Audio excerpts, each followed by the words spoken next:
जब कुछ मीठा खाने का मन कर जाए, घर पर कोई मिठाई नज़र न आए, तो घर के ही सामान से 15 मिनट में ये स्वादिष्ट मिठाई बनाएं। नमस्कार, आप सभी का स्वागत है माँ की रसोई में। तो आज मैं आपके लिए लेकर आई हूँ मिठाई की ऐसी रेसिपी जिसको आप घर के ही सामान से 15 मिनट में बना के तैयार कर सकते हैं और मिठाई बिल्कुल मार्केट जैसी बन करके तैयार होगी। तो इसके लिए आपको चाशनी वगैरह भी नहीं बनानी है, बहुत ही आसान तरीके से ये मिठाई बन करके तैयार हो जाती है। और जो मिठाई है वो एकदम सॉफ्ट बन के तैयार होती है, बिल्कुल मुँह में घुल जाने वाली। तो आप काटने से ही समझ सकते हैं कि जो मिठाई है वो कितनी स्वादिष्ट बनी होगी। और मैं आपको तोड़ के भी दिखाती हूँ जो मिठाई है वो कितनी सॉफ्ट बनी है, एकदम आपके मुंह में जाते ही घुल जाएगी। तो चलिए रेसिपी बनाना शुरू करते हैं। तो इसके लिए सबसे पहले गैस पर कोई भी भारी तले वाला बर्तन रखेंगे और 2 कटोरी यहाँ पर हम मैदा लेंगे। तो मेजरमेंट किसी कप या कटोरी से ही करेंगे, तभी जो आपकी रेसिपी है वो परफेक्ट बनेगी। और गैस की फ्लेम को यहाँ पर बिल्कुल लो ही रखेंगे और इसमें अभी घी वगैरह कुछ नहीं डालेंगे। मैदा को करीब 3 से 4 मिनट तक ऐसे ही भूनेंगे, लेकिन गैस की जो फ्लेम है उसको बिल्कुल कम रखेंगे, क्योंकि जो मैदा है उसका हमें कलर चेंज नहीं करना है, लेकिन मैदा को अच्छे से भूनना भी है, कच्चापन बिल्कुल निकालना है। तो यकीन मानिए जो आपकी मैदा बिल्कुल भी कच्ची नहीं रहेगी, एकदम अच्छे से भुन जाएगी और इसका कलर भी चेंज नहीं होगा। तो इसके बाद यहाँ पर हम आधा कटोरी से थोड़ा सा कम मैंने घी लिया है। तो जो घी लिया है वो देसी घी है और थोड़ा सा घी इसमें अभी डाल देंगे और बाकी बचा के रखेंगे। तो एक साथ में नहीं डालेंगे, थोड़ा थोड़ा करके डालेंगे। तो घी भी इसमें ज़्यादा नहीं लगता है, कम ही लगता है।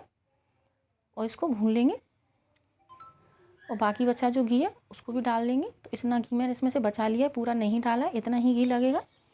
और जो घी लिया था मैंने वो मेल्ट हुआ लिया था और इसको भून लेंगे। तो इसका जो कच्चापन है बिल्कुल आसानी से निकल जाता है, बिल्कुल भी कच्ची नहीं रहती है मैदा। और जब आप ये मिठाई किसी को खिलाएंगे तो कोई भी यकीन नहीं कर पाएगा कि ये जो मिठाई आपने बनाई है मैदा से बनाई है और इसको आपने घर पे बना के तैयार किया है। और जो तरीका है वो भी बहुत आसान है, जिन लोगों को मिठाइयाँ नहीं बनानी आती वो भी इसको आसानी से बना लेंगे और समय भी ज़्यादा नहीं लगता है। तो मैदा जो थी वो अच्छे से भुन गई है, कच्चापन भी निकल गया है। तो इसको गैस से नीचे उतार लेंगे और मैदा को पैन में ही छोड़ देंगे, क्योंकि जो पैन है वो गर्म है और बीच बीच में इसको चलाते रहेंगे तो जो मैदा है वो हमारी और अच्छे से सिक जाएगी। लेकिन इसको बीच बीच में आप लोग चलाते रहिएगा, जिससे कि मैदा नीचे तले में जले नहीं। इसके बाद एक मिक्सी का जार लेंगे और इसमें 1.5 कटोरी हम चीनी डालेंगे। तो जिस कटोरी से हमने मैदा ली थी उसी कटोरी से चीनी डालेंगे। तो 1.5 कटोरी चीनी इसके लिए परफेक्ट है, इससे परफेक्ट मिठास आएगी मिठाई के अंदर। और अगर आपको इलायची का फ्लेवर पसंद है तो 3 से 4 यहाँ पर आप हरी इलायची भी डाल सकते हैं और इसका एकदम बारीक सा पाउडर बना के तैयार कर लेंगे। तो पाउडर यहाँ पर आपको एकदम बारीक बनाना है। तो अगर आप लोगों को लगे कि आपका जो पाउडर वो अच्छे से नहीं पिसा है तो आप इसको एक बार छन्नी से छान लीजिएगा, जिससे कि इसमें चीनी के क्रिस्टल वगैरह ना रहें। तो पाउडर हमने बना के तैयार कर लिया। इसके बाद 1 कटोरी यहाँ पर हम ताज़ा मलाई लेंगे। तो मलाई आप 1 से 2 दिन की ही इस्तेमाल कीजिएगा, ज़्यादा दिन की रखी हुई मलाई मत लीजिएगा। तो जिस कटोरी से मैदा और चीनी लिए उसी कटोरी से यहाँ पर 1 कटोरी मलाई लेंगे। तो मेजरमेंट आप लोग किसी एक ही बर्तन से करिएगा, तो जो आपकी मिठाई है वो एकदम परफेक्ट बन करके तैयार होगी, बिल्कुल भी फेल नहीं होगी, नो फेल रेसिपी है। तो मलाई को अच्छे से मेल्ट कर लेंगे और इसको करीब 2 से 3 मिनट तक चला लेंगे, जिससे कि जो मलाई वो अच्छे से मेल्ट हो जाए। और इसके बाद जो पाउडर हमने पीसा था उसको डाल देंगे और पाउडर को मलाई के अंदर मिक्स कर देंगे। तो इसको तब तक चलाते रहेंगे जब तक कि इससे क्रीम जैसी बनकर के तैयार नहीं हो जाती। तो 3 से 4 मिनट में ही इससे क्रीम जैसी बनकर के तैयार होगी। और जैसे जैसे आप इसको चलाते जाएंगे वैसे वैसे इसका कलर भी चेंज होता जाएगा, एकदम वाइट कलर में आ जाएगी।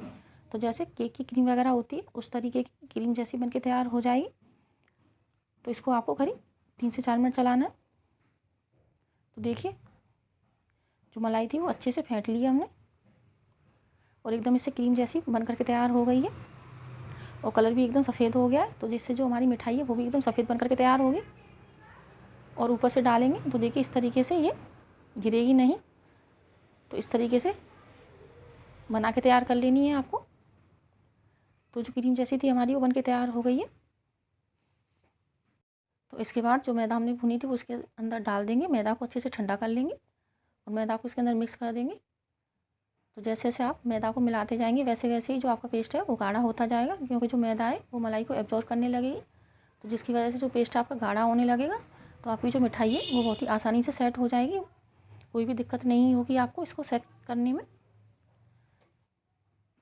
तो इस मिठाई को आप बेफिक्र होकर के बना सकते हैं, बिल्कुल भी ख़राब नहीं होगी, बहुत ही आसान तरीके से बन करके तैयार हो जाती है। तो जब भी आपका कुछ मीठा खाने का मन हो तो घर पर ही आसान तरीके से आप ये मिठाई बना के तैयार कर सकते हैं। उसके लिए आपको बाहर से भी कुछ लाने की ज़रूरत नहीं है, सारा सामान आपको घर पर ही मिल जाएगा। तो पेस्ट हमारा वो अच्छे से मिक्स हो गया है। तो इसके बाद इसको किसी बर्तन में सेट करने के लिए डालेंगे। तो जिस भी बर्तन में आप सेट करना चाहते हैं उसके अंदर डाल दीजिए। तो मैंने यहाँ पर प्लास्टिक का डिब्बा लिया है। आपके पास अगर कोई मिठाई का डिब्बा है तो उसके अंदर भी डाल सकते हैं, लंच बॉक्स के अंदर भी डाल सकते हैं। और इसमें आपको बटर पेपर, घी वगैरह कुछ भी लगाने की ज़रूरत नहीं पड़ेगी। आपकी जो मिठाई है वो आसानी से निकल आएगी। तो ये ठंडा है पेस्ट, इसलिए इसको प्लास्टिक के डिब्बे में भी डाल सकते हैं और अच्छे से पेस्ट को फैला देंगे। और अगर आप गार्निशिंग करना चाहते हैं तो इसके ऊपर बारीक काट करके ड्राई फ्रूट्स भी डाल सकते हैं। मैंने इस पर चांदी का वर्क लगाया था तो उसको बाद में लगाया था। इसको अच्छे से सेट कर देंगे और चम्मच से दबा के एकदम प्लेन कर देंगे। तो देखिए ऊपर से भी इसमें कितनी चिकनाहट आ रही है। मैंने जो आपको घी दिखाया था मैंने उतना ही घी डाला है। जब आप खाएंगे तो ऐसे लगेगा कि इसमें कितना सारा घी पड़ा है।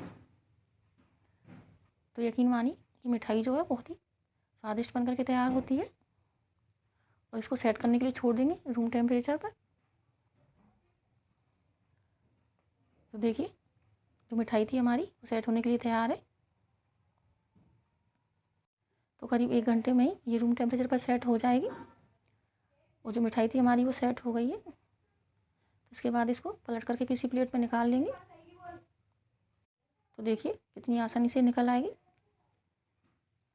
इसको पलट करके सीधा कर लेंगे।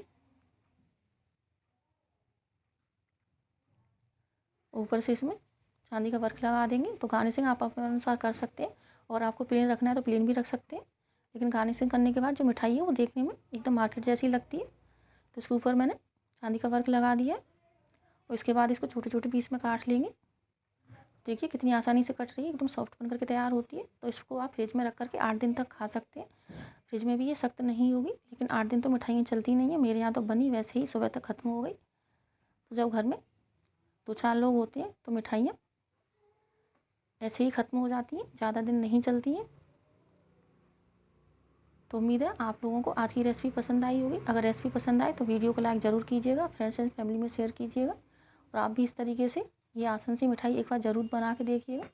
तो देखिए कितनी आसानी से टूट रही है। नई नई रेसिपियाँ देखने के लिए चैनल को सब्सक्राइब कीजिएगा। तो आगे फिर मिलेंगे ऐसे ही किसी नई रेसिपी के साथ। तब तक के लिए नमस्कार।